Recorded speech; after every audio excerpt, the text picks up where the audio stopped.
Dude, you've got to stop doing this. Why are you in my house again? What do you mean? We're filming today. What are we recording today? GLP-1 drugs. Important one. Because what if your constant urge to snack isn't weak willpower, but your biology hijacking your brain? Here in 2026, about 1 in 8 American adults are already taking GLP-1 drugs. But this is no longer just about Ozempic or losing weight. The World Health Organization has issued new guidance, and a new generation of triple-action drugs is pushing this field far beyond what most people realize. So the real question is not just whether these drugs work, but how to use them safely and intelligently, and for how long. Now let's dive in. Hello everyone, I'm Dr. Monti from the Marcus Institute at Thomas Jefferson University. Welcome to House Call. For decades, the medical message was simple: eat less, move more.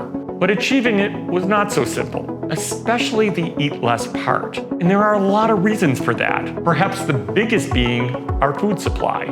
We're exposed to tons of ultra-processed foods, and they are not only addicting, but wreak havoc on our metabolism and hormones. Modifying the amount of them we eat feels daunting, and stopping them altogether feels impossible. And for those few who can, losing all the excess weight is still a huge challenge. Think of it like a metabolic set point. Once your body hits a certain weight, it's as if your hormones lock the door and throw away the key. This is why diet alone fails for so many people. It isn't just about willpower, it is about biology. For decades, the only option was weight loss surgery. Here's where GLP-1 drugs have changed the conversation. These medications regulate glucose and, importantly, mimic the body's natural satiety signals. They act on appetite centers in the brain, turn down the constant drive to eat, and help people feel fuller sooner. Many also slow stomach emptying, so smaller meals actually feel satisfying.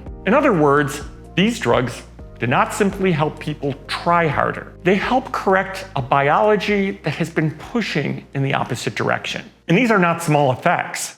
In the major obesity trials, both the older and newer versions of these drugs are associated with significant weight loss, with the newer outperforming. A very recent one showed semaglutide, commonly known as Ozempic and Wegovy, produced about 13.7% mean weight loss. And tirzepatide, commonly known as Mounjaro or Zepbound, a more recent version that has additional actions, reached about 20.2%. That's a big upside, though all of these drugs have side effects, and there's always the potential for long-term issues we just can't know yet. The most common side effects are GI, gastrointestinal, that's nausea, diarrhea, vomiting, and constipation, especially during dose escalation. These side effects are likely lower with tirzepatide. The good news is that in general, these symptoms ease over time. Another concern whenever there's substantial weight loss is too much loss of muscle mass, which we monitor closely. This is one reason why it is critical to be on a healthy diet while taking these drugs. And also, the drugs give you the opportunity to withdraw the toxic, ultra-processed foods that were the problem in the first place and create a new set of habits for health and longevity. Physical exercise also is a must, particularly strength training to preserve muscle during times of weight loss.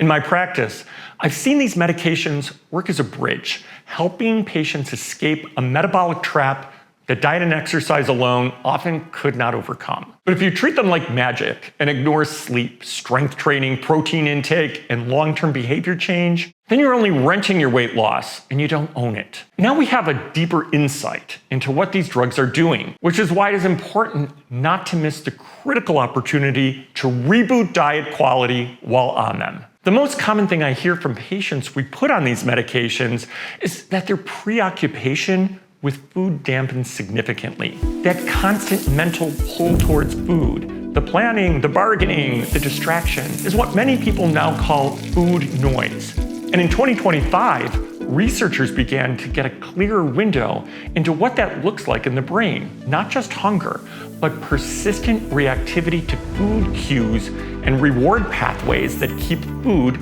top of mind.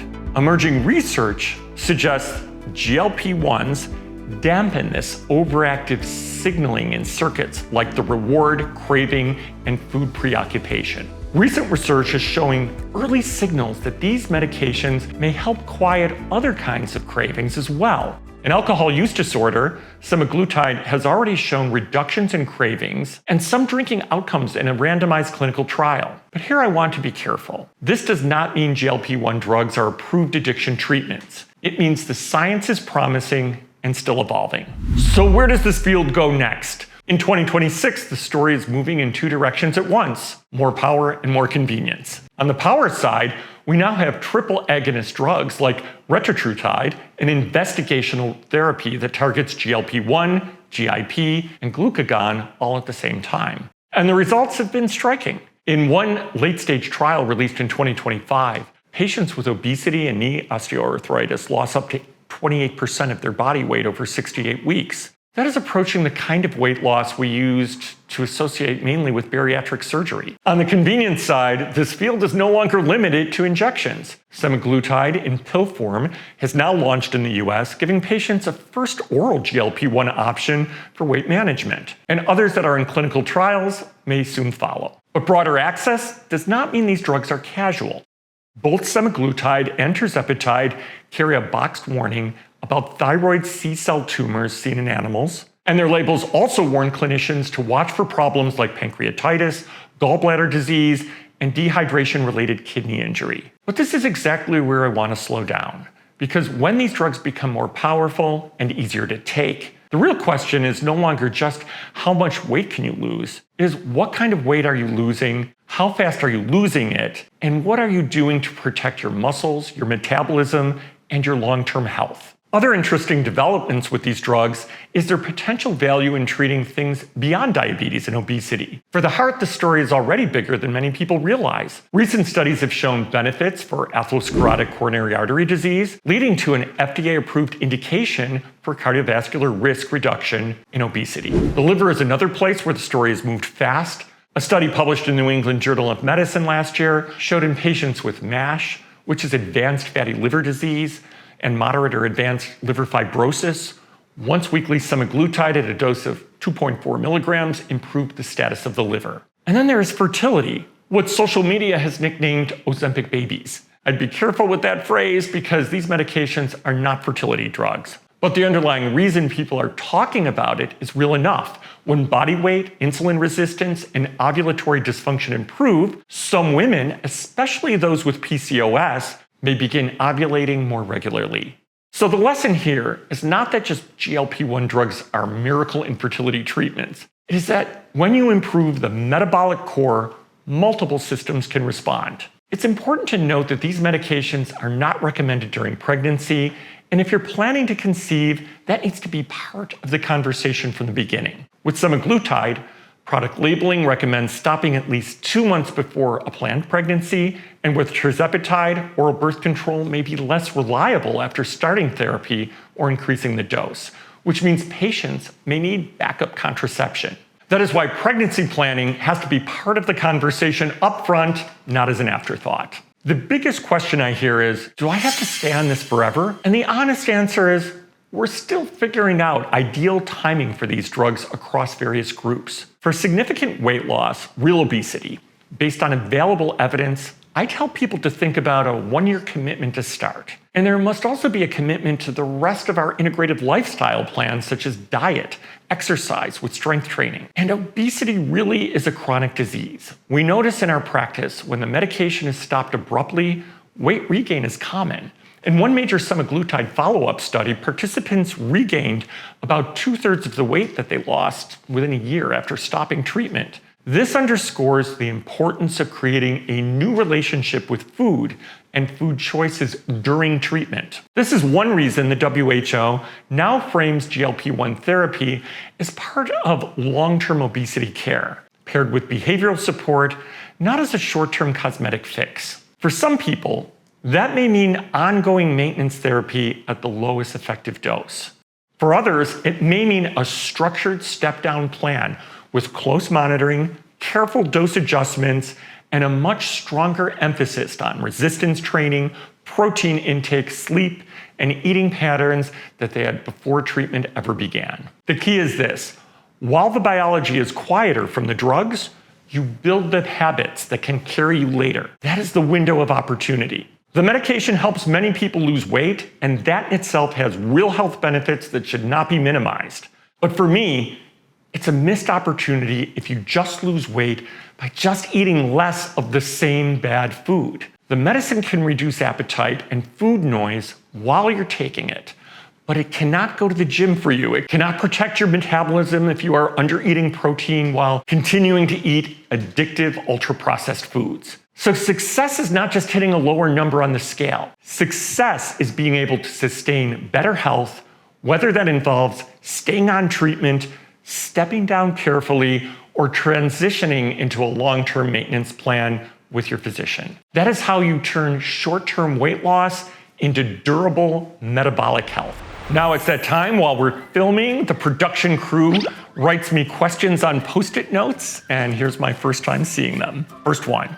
If tirzepatide can get people to turn around 20% weight loss, are we still talking about diet help, or are we in a totally different category now? It's a great question because it is a different category. In a way, the drugs change the brain so that one's relationship to food can change, and that's the opportunity to transition to better food choices so that one day when you're not on the drug, you have a new way of eating versus what I see too many people doing, just eating less of the same bad food. You lose the weight, and losing the weight has benefits, but it's not going to be sustained once you come off the drug. Next one.